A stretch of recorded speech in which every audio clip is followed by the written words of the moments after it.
বিসমিল্লাহির রহমানির রহিম।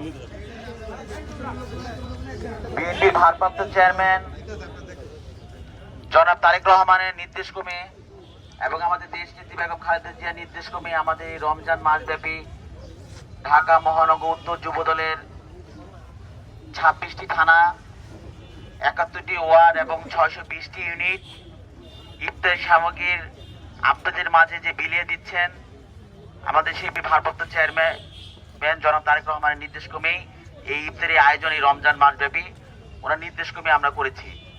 আপনারা জানেন দীর্ঘ 16 বছর যাবৎ আমরা কোনো ঈদ এলাকায় শান্তিপূর্ণভাবে এলাকায় অবস্থান করে আপনাদের মাঝে থেকে কোনো ঈদই আমরা সম্পন্ন করতে পারিনি।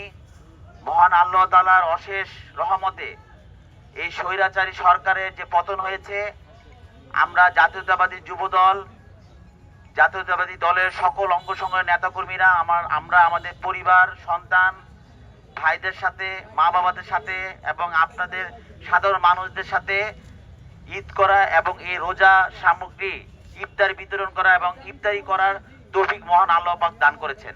আমিন। তার একমাত্র কারণ এই স্বৈরাচারী সরকার এই দেশ থেকে পতন হয়েছে। আরেকটি বিষয় হলো এই স্বৈরাচারী সরকারের যদি পতন না হতো তাহলে এই রমজান মাসও আপনাদের এই কুমড়া দিয়ে বেগুনের চপ খেতে হতো এবং বড়ই দিয়ে, খেজুরের পরিবর্তে বড়ই দিয়ে আপনাদের রোজা ভাঙতে হতো যদি স্বৈরাচারী সরকারের পতন না হতো।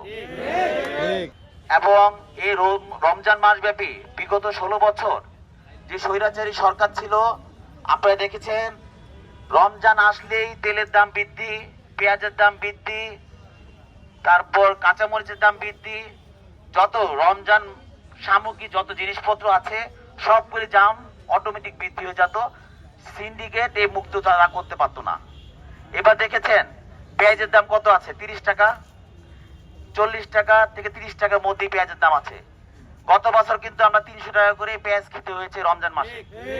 1200 টাকা কেজি কাঁচামরিচ খেতে হয়েছে যারা তাদের। আপনি দেখেন এই ধরনের কোনো বাজার এখন কিন্তু নিয়ন্ত্রণে আছে। সুতরাং মহান আল্লাহ তাআলা অশেষ রহমত, স্বৈরাচারী সরকারের পতন হয়েছে। আর কোন স্বৈরাচারী সরকার যেন এই দেশে বাংলাদেশের বুকে জন্মগ্রহণ করতে না পারে, মহান আল্লাহ তাআলার কাছে আমরা সেই দোয়া করি। এবং এই বিমানবন্দর থানার নেতৃবৃন্দ, যুবদলের নেতৃবৃন্দরা যে আপনাদের মাঝে যে আজকে ইফতারি আয়োজন করেছেন, এর আগেও তারা অনেকগুলি ইফতারি আয়োজন করেছেন। আপনাদের বিমানবন্দর থানার যুবদলে যারা নেতৃবৃন্দ আছে, আমাদের বিএনপির ভাইরা আছে, এখানে ছাত্রদলের ভাইরা আছে, সকলের এই ইফতারি মাহফিল দোয়া আপনারা কবুল করবেন, যেন তাদের পরিবার পরিজনকে নিয়ে যেন সুস্থভাবে বসবাস করতে পারে, সে দোয়া আপনারা করবেন। আসলে রমজানে তেমন কোনো বক্তব্য দেওয়ার কিছু নাই। আমাদের বিএনপির ভারপ্রাপ্ত চেয়ারম্যান জনাব তারেক রহমানের জন্য দোয়া করবেন। আমাদের দেশ নেত্রী বেগম খালেদা জিয়া অসুস্থ আছেন, লন্ডনে অবস্থান করছেন, উনি যেন দেশে এসে, বাংলাদেশে এসে সুন্দর একটা দেশ নতুন করে দেখতে পারে এবং আপনাদের কাছে দিতে পারে, সে দোয়া করবেন। এবং আমাদের শহীদ রাষ্ট্রপতি জিয়াউর রহমান, যিনি দলটা প্রতিষ্ঠা করেছেন, ওনার জন্য দোয়া করবেন, ওনার রুহের মাগফিরাত কামনা করবেন। এবং আমাদের আরাফাত রহমান কোকো ভাই, ওনার জন্য দোয়া করবেন। আমার বাবা মার জন্য দোয়া করবেন, আমার নেতাকর্মীদের জন্য দোয়া করবেন।